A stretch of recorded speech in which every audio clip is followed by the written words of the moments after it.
اس لیے کہ وہ اب اس دنیا میں نہیں رہا، ناصر نے بتایا۔ اس کی بات سن کر ساجد بری طرح چونکا۔ کیا وہ مر گیا؟ ہاں، مگر کیسے؟ اس کے پوچھنے پہ ناصر نے اسے مختصراً بتا دیا۔ چلو اچھا ہوا ہماری جان چھوٹ گئی، ورنہ ابو نے اسے پولیس کے حوالے کرنے کا ارادہ کر لیا تھا، ساجد نے کہا۔ مگر ناصر کچھ اور ہی سوچ رہا تھا۔ تم چپ کیوں ہو گئے ناصر؟ اس کی خاموشی پر ساجد نے پوچھا۔ یار، میں سوچ رہا تھا کہ اب کیا کریں، کیونکہ مجھے تو اس سے پوری امید تھی کہ وہ ضرور ایک نہ ایک دن تم لوگوں کو اس مصیبت سے نجات دلا دے گا۔ نہیں یار، وہ کمبخت کسی اور ہی چکر میں تھا، ساجد بولا۔ مجھے لگتا تھا کہ وہ ہمارے ذریعے اس بدروح کو قابو میں کرنا چاہتا تھا تاکہ اسے اپنے منفی اور سفلی مقاصد کے لیے استعمال کر سکے۔ لیکن ساجد، اب کیا ہوگا؟ تمہاری بہن کے سر سے یہ مصیبت کس طرح ٹلے گی؟ مجھے تمہارے حالات پر بہت افسوس ہوتا ہے، ناصر نے ہمدردانہ لہجے میں کہا۔ ہاں یار، واقعی ہم اس بدروح کی وجہ سے بہت تنگ آ چکے ہیں۔ اس نے تو ہمارا جینا حرام کر دیا ہے۔ پہلے فائزہ باجی، پھر شگفتہ کے ہاتھوں زخمی ہوئی، پھر امی جان کو مروا دیا اور اس کے بعد مجھے بھی اندھا کر ڈالا۔ یہ کہتے ہوئے ساجد کی آواز بھرا گئی۔ ناصر دوستانہ انداز میں اس کے کندھے کے گرد اپنا ایک بازو حمال کرتا ہوا اسے تسلیاں دینے لگا۔ اسی اثنا میں تیمور بھی کپڑے وغیرہ بدل کر وہاں آ گئے اور ان کے عقب میں شگفتہ بھی نمودار ہو گئی۔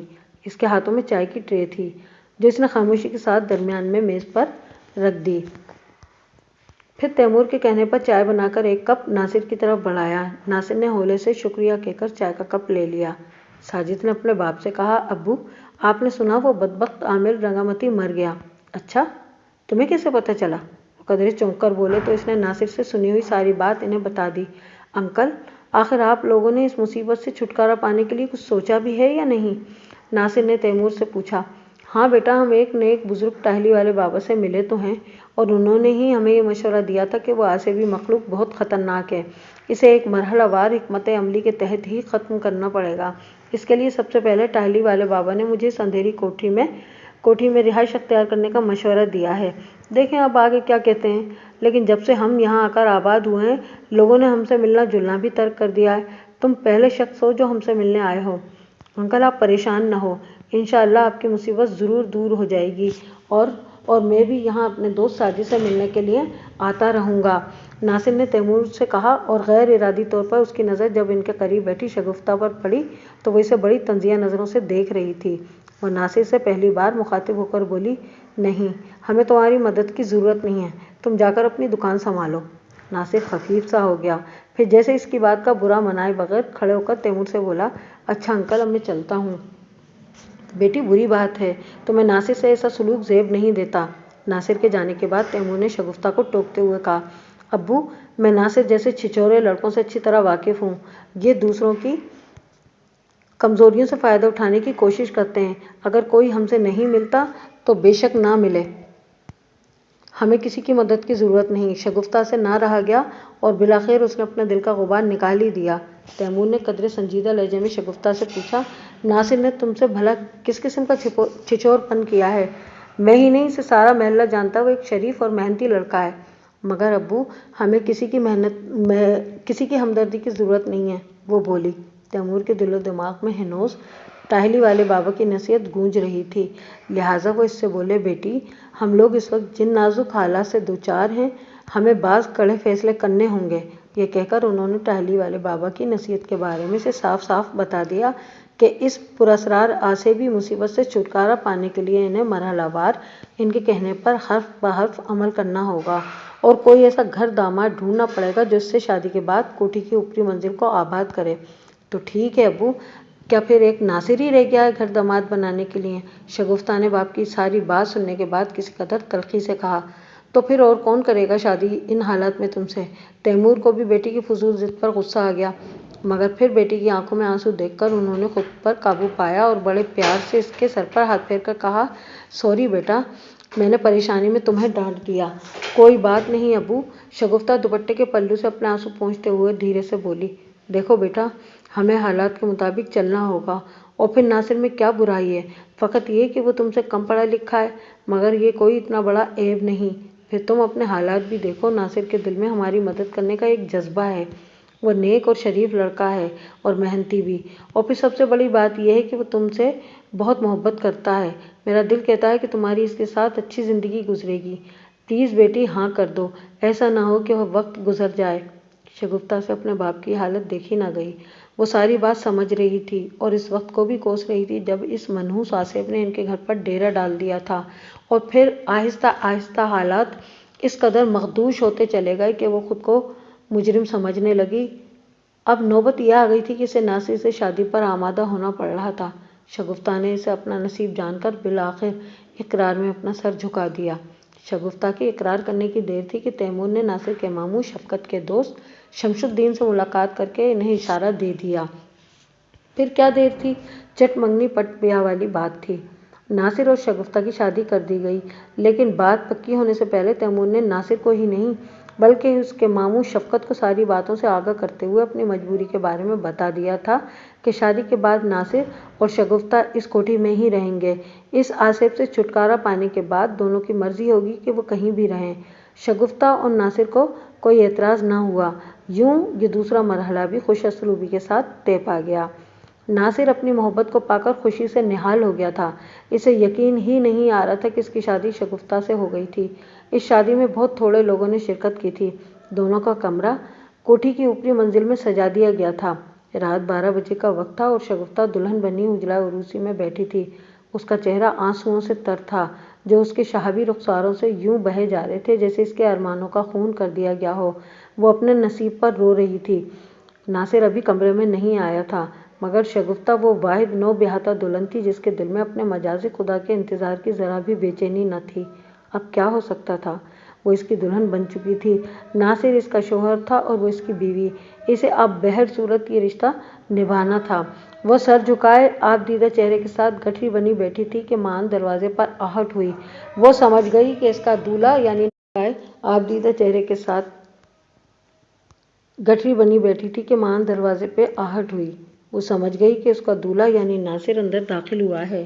نو بیاہتا دلہن کے فطری احساس تلے مارے شرم کے اس کا دل بے طرح دھڑکنے لگا۔ پھر قدموں کی چاپ ابھری۔ کوئی دھیرے دھیرے چلتا ہوا بیڈ کی طرف بڑھ رہا تھا۔ اس کے بعد بیڈ پر اسے کسی کے دھنس کر بیٹھنے کا احساس ہوا۔ پھر ایک ہاتھ نے دھیرے سے اس کا زرکار گھونگھٹ ہٹایا اور اس کی ٹھوڑی پر ہاتھ لگا کر چہرہ اوپر کیا۔ ایسے موقعوں پر کسی بھی نو بیاہتا دلہن کا دل مسرت و شادمانی سے لبریز ہوتا ہے، لیکن شگفتہ کا دل نفرت کے شعلوں سے سلگ اٹھا۔ وہ یہ سمجھ رہی تھی کہ ناصر نے ان کی کمزوری سے خوب فائدہ اٹھایا ہے، لہٰذا اس نے مسکرانا تو درکنار ایک عام نگاہ بھی اس پر نہیں ڈالی، لیکن پھر دوسرے لمحے اس نے سوچا کہ ناصر کو وہ بھی خوش نہیں رہنے دے گی۔ وہ اس کی جھکی ہوئی نگاہوں کو نئی نویلی دلہن کی شرم سے نہ تعبیر کرے، لہٰذا اس نے ایک دم آنکھیں کھول دیں۔ ان آنکھوں میں ناصر کے لیے نفرت کے شعلوں کے سوا کچھ نہ تھا، مگر دوسرے ہی لمحے جیسے شگفتہ کی سانسیں سینے میں اٹکنے لگیں۔ اس کے سامنے ناصر کا چہرہ نہیں تھا، بلکہ وہ تو ایک مکروہ چہرہ، وہ گھناؤنا اور عصبی مخلوق کا بھیانک چہرہ تھا۔ اس نے ایک زوردار چیخ ماری اور ناصر کو پرے دھکیل دیا۔ ناصر کے روپ میں وہ خوفناک عصبی چہرہ اس کی طرف اپنی بغیر پپوٹوں والی آنکھوں سے گھورے مسکرا رہا تھا۔ شگفتہ اپنے اصل دشمن اسے ہی سمجھتی تھی، جس کی وجہ سے آج اسے یہ دن دیکھنا پڑ رہے تھے۔ بار بار ایک ہی طرح کے پراسرار حالات سے گزرنے کے بعد انسان فطری طور پر عادی ہو جاتا ہے، اور شگفتہ کا دل پہلے ہی نفرت کے احساس تلے بھرا ہوا تھا۔ یہی سبب تھا کہ اب اس کے اندر خوف سے زیادہ اس نفرت انگیزی نے جگہ لے لی تھی۔ چنانچہ جیسے ہی وہ بھیانک چہرہ ناصر کے روپ میں اس کی طرف اپنے کٹے ہوئے ہونٹوں سے لمبے لمبے دانتوں کی نمائش کرتا ہوا اسے دبوچنے کے لیے لپکا، شگفتہ نے کمال ہمت اور پھرتی سے بیڈ سائڈ ٹیبل پر دھرے دودھ سے نصف بھرے شیشے کے جگ اٹھایا اور آؤ دیکھا نتاؤ اپنی طرف بڑھتے ہوئے اس بھیانک چہرے کے سر پر دے مارا۔ کمرے میں ایک تیز اور کبناک چیخ ابھری، مگر یہ چیخ غیر انسانی مخلوق کی نہیں بلکہ اس کے دولہا ناصر کی تھی۔ وہ بیچارہ اپنا لہو لہان سر تھامے فرش پر بے سود ہو کر لڑھک گیا۔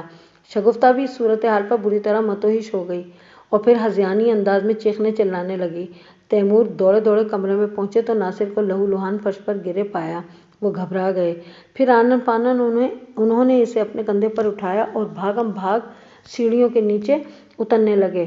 گھبراہٹ اور پریشانی کے باعث اور کچھ ناصر کے بے سود وزن نے سیڑھیاں اترتے ہوئے ان کے قدم لڑکا دیے، نتیجتاً ان کے پاؤں لڑکھڑا گئے اور پھر وہ اپنا توازن قائم نہ رکھ سکے اور سیڑھی سے فٹ بال کی طرح گرتے لڑکتے کلابازیاں کھاتے ہوئے ناصر سمیت نیچے آ رہے۔ پھر نچلی منزل کے فرش پر گرتے ہی ان کا سر کسی ٹھوس شے سے ٹکرایا اور ان کا ذہن تاریکیوں میں ڈوبتا چلا گیا۔ اب ایک طرف ناصر لہولہان اور بے ہوش پڑا تھا، جبکہ دوسری طرف تیمور شدید زخمی بے سدھ پڑے تھے۔ ادھر نیچے حیران و پریشان کھڑے ساجد نے بھی سیڑھیوں سے کسی کو گرتے ہوئے محسوس کر لیا تھا۔ وہ بیچارہ پریشان اور ہراساں ہو گیا۔ وہ اپنے دونوں ہاتھوں سے فضا کو ٹٹولتا ہوا آگے بڑھا تو سب سے پہلے ناصر کے زمین بوس جسم سے ٹکرا کر گرا تو سیدھا اپنے باپ پر آن پڑا۔ وہ اندھا ہونے کی وجہ سے یہ نہیں دیکھ پا رہا تھا کہ فرش پر پڑے یہ دو بے سدھ وجود کس کے تھے، تاہم اسے کچھ اندازہ ہو رہا تھا۔ اس نے ہذیانی انداز میں اپنی بہن کو آوازیں دینا شروع کر دیں، شگفتہ، شگفتہ۔ اوپری منزل کے کمرے میں آنسو بہاتی ہوئی علم نصیب شگفتہ نے جو اپنے نابینا بھائی کی ہراساں چیخیں سنی تو وہ ٹھٹکی، پھر حواس باختگی کے عالم میں کمرے سے نکل کر سیڑھیوں تک آئی۔ جب اس نے ایک طرف اپنے شوہر ناصر اور دوسری طرف اپنے باپ تیمور کو بے سدھ اور زخمی پڑے ہوئے پایا تو حلق کے بل زور سے چلاتی ہوئی دو دو تین تین سیڑھیاں پھلانگتی نیچے اتری۔ شگفتہ، بہن، کیا ہوا، کیا ہوا ابو کو؟ ساجد نے اپنی بہن کے چیخنے اور رونے کی آوازیں سنی تو گھبرا کر بولا، مگر شگفتہ اپنے ابو کو سنبھالنے کی کوشش میں بدستور روئے چلی جا رہی تھی۔ اس نے دیکھا اس کے ابو کی کنپٹی سے مسلسل خون بہے جا رہا تھا۔ وہ دوہری پریشانیوں کے مارے ادموئی ہوئی جا رہی تھی۔ شگفتہ، آخر ہوا کیا ہے ابو کو؟ تم بتاتی کیوں نہیں ہو؟ ساجد نے روحاں سے لہجے میں چلا کر کہا۔ شگفتہ نے لرزیدہ لہجے میں اسے بتایا، سچ ساجد، ابو سیڑھیوں سے گر کر بری طرح زخمی ہو گئے ہیں۔ میرے خدا، اب کیا کریں؟ میری تو کچھ سمجھ میں نہیں آ رہا۔ یہ کہہ کر وہ پھوٹ پھوٹ کر رو دی۔ اب تو ساجد کے بھی ہوش اڑ گئے۔ شگفتہ نے اسے مختصراً بتا دیا تھا کہ کس طرح اس کے ابو بے ہوش ناصر کو اسپتال پہنچانے کے لیے اسے کندھوں پر اٹھائے سیڑھیاں اترتے ہوئے گرے تھے۔ ساجد شدید بے بسی محسوس کرنے لگا۔ اسے آج اپنی مجبوری کا بری طرح احساس ہوا اور وہ یہ سوچ کر افسردہ ہو گیا کہ وہ کچھ نہیں کر پا رہا تھا۔ بھائی، ہمیں کچھ کرنا ہوگا، ابو کا خون بہت تیزی سے بہہ رہا ہے، شگفتہ نے گلوگیر لہجے میں کہا۔ ساجد بولا، بہن، ایسا کرتے ہیں کہ باہر نکل کر چیخ و پکار کرتے ہیں، مجھے امید ہے کہ لوگ ہماری مدد کو آ جائیں گے۔ پھر ان دونوں بہن بھائیوں نے یہ ارادہ کر کے کوٹھی سے باہر اندھیری سڑک کا رخ کیا اور باہر آ گئے۔ انہوں نے مدد کے لیے چیخنا شروع کر دیا، لیکن کوئی بھی ان کی مدد کے لیے نہ آیا۔ چند لوگ اکٹھے تو ہوئے، مگر جب شگفتہ نے انہیں پریشانی کی اصل وجہ بتا دی تو وہ بھی کترا کر کھسک لیے۔ اب تو یہ دونوں اور بھی پریشان ہو گئے۔ بھائی، اب کیا ہوگا؟ کوئی ہماری مدد نہیں کر رہا، ابو تو بہت زخمی ہیں، شگفتہ نے روندھے ہوئے لہجے میں ساجد سے کہا۔ وہ بیچارہ نابینا کیا کرتا، وہ تو خود دوسروں کا محتاج ہو کر رہ گیا تھا۔ مگر اس کے ذہن میں فوراً ایک خیال آیا اور وہ بولا، شگفتہ بہن، ہمیں فوراً ناصر بھائی کے ماموں شفقت کے گھر رخ کرنا چاہیے، وہ ضرور ہماری مدد کریں گے، ان کا گھر بھی زیادہ دور نہیں ہے۔ شگفتہ کو بھائی کی بات معقول لگی۔ لیکن بھائی، تم ادھر ہی رہو، میں دوڑ کر جاتی ہوں، شگفتہ نے کہا اور پھر بھائی کے جواب دینے سے پہلے ہی وہ شفقت کے گھر کی طرف دوڑ پڑی، جو کہ اب اس کا سسرال تھا۔ نصف سے زائد رات کا وقت، تاریکی اور وحشت کا عالم، اس پر مستضاد یہ مصیبت، ان عوامل نے شگفتہ کو تاریک اور ویران سڑک پر دوڑنے پر مجبور کر دیا تھا۔ بالآخر وہ گرتی پڑتی شفقت کے مکان پر پہنچی اور اس کا دروازہ دھڑ دھڑانا شروع کر دیا۔ ذرا دیر بعد شفقت آنکھیں ملتے ہوئے اٹھا اور دروازہ کھول کر دیکھا تو بھونچکا رہ گیا۔ سامنے اس کی نو بہاتہ بہو عروسی جوڑے میں بڑے ہی برے حال میں بھیگے ہوئے چہرے کے ساتھ کھڑی تھی۔ شگفتہ نے جلدی جلدی ساری بات بتائی۔ تب اس نے اپنے قریبی دوست شمس الدین کے گھر کا دروازہ کھٹکھٹایا، پھر دونوں دوست شگفتہ کے ساتھ دوڑے دوڑے اندھیری کوٹھی پہنچے۔ شفقت نے اپنے اکلوتے بھانجے ناصر کو اس حال میں دیکھا تو اس کے اوسان خطا ہو گئے۔ ان دونوں دوستوں نے کسی نہ کسی طرح ناصر اور تیمور کو ایک قریبی پرائیویٹ ہاسپٹل پہنچایا۔ شفقت اور ساجد بھی ان کے ساتھ تھے۔ ناصر اور تیمور کو فوراً ایمرجنسی آپریشن تھیٹر منتقل کر دیا گیا۔ شگفتہ اور ساجد کوریڈور میں ایک بینچ پر بیٹھے اپنے باپ کی زندگی بچ جانے کی دعائیں کر رہے تھے اور دوسری طرف شفقت اپنے بھانجے ناصر کے لیے دعائیں کر رہا تھا۔ اس کا دوست شمس الدین بار بار اس کا کاندھا تھپ تھپا کر اسے تسلیاں دیے جا رہا تھا۔ یار شمس، میرا ایک ہی بھانجا ہے، تو دعا کر، رب سونا اسے حیات ہی دے، شفقت گلوگیر لہجے میں اپنے دوست شمس الدین سے بولا۔ حوصلہ کر یار، اللہ ضرور ناصر بیٹے کو زندگی دے گا، شمس الدین نے سے اظہار تشفی کہا۔ پھر ایک ناگوار سی نظر اس نے سامنے ذرا فاصلے پر بیٹھے ان دونوں بہن بھائیوں شگفتہ اور ساجد پر ڈالی اور اپنے دوست سے بولا، اوئے شفقت، میں نے تجھے سمجھایا بھی تھا، کہ اس منحوس لڑکی سے اپنے بھانجے کا بیاہ نہ کر۔ اس پر آصف پر تو نہیں مانا؟ ہاں یار، میں نے تیری بات نہ مان کر بہت بڑی غلطی کی ہے، شفقت اپنے آنسوؤں کو پوچھتے ہوئے گلوگیر لہجے میں بولا۔ پر یار ناصر مانتا ہی نہیں تھا، اس پر تو عشق کا بھوت سوار تھا۔ میری مان اب بھی وقت ہے، اپنے بھانجے سے اس منحوس لڑکی کو طلاق دلوا دے۔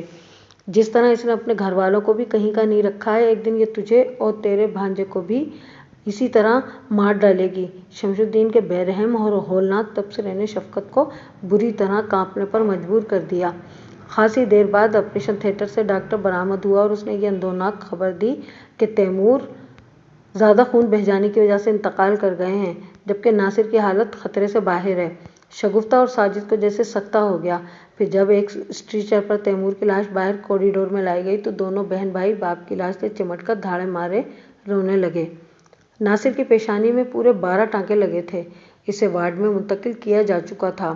اسے جب ہوش آیا تو اس نے اپنے قریب ماموں اور ان کے دوست شمس الدین کو بیٹھے پایا۔ بھانجے کو ہوش میں آتا دیکھ کر شفقت اس پر جھک گئے اور اظہارِ محبت اس سے دعائیہ انداز میں بولے، اللہ کا شکر ہے بیٹا، تجھے ہوش آ گیا۔ ناصر نے جب اپنی نئی نویلی دلہن شگفتہ کو وہاں نہ پایا تو بے چین ہو گیا۔ اسے اب رفتہ رفتہ یاد آنے لگا تھا کہ اس کے ساتھ کیا ہوا تھا، اور وہ اس بات پر متعجب اور پریشان ہو رہا تھا کہ آخر شگفتہ نے اسے دیکھ کر مارے دہشت کے چیخ کیوں ماری تھی اور پھر ایک دم اس پر شیشے کا جگ دے مارا تھا۔ وہ اس سے ناراض نہ تھا، سمجھ گیا تھا کہ سارا چکر اس آصف کا تھا جس نے اس کی بیوی شگفتہ کو ہی نہیں بلکہ اس کے پورے گھر والوں کا جینا حرام کر رکھا تھا۔ ہوش میں آتے ہی اسے اپنی پیشانی پر درد کی ٹیسیں سی اٹھتی محسوس ہوئیں جس پر ہینڈ بینڈیج بندھی ہوئی تھی، تاہم اس نے اپنے زخم کی ٹیسوں کی پرواہ کیے بغیر اپنے ماموں سے بڑی بے قراری کے ساتھ اپنی بیوی شگفتہ کے بارے میں استفسار کیا۔ ماموں، شگفتہ کہاں ہے؟ وہ ٹھیک تو ہے نا؟ اسے کیا معلوم تھا کہ اس بیچاری کے ساتھ کیسی قیامت گزر چکی تھی۔ شفقت نے قدرے ناگواری سے کہا، شکر کر تیری جان بچ گئی، ورنہ اس منحوس نے تو تجھے مار ہی ڈالا تھا۔ مگر وہ ہے کہاں ماموں؟ مجھے لے چلو اس کے پاس۔ ناصر بے قرار ہو گیا۔ اس اثنا میں 2 عدد پولیس والے اندر داخل ہوئے۔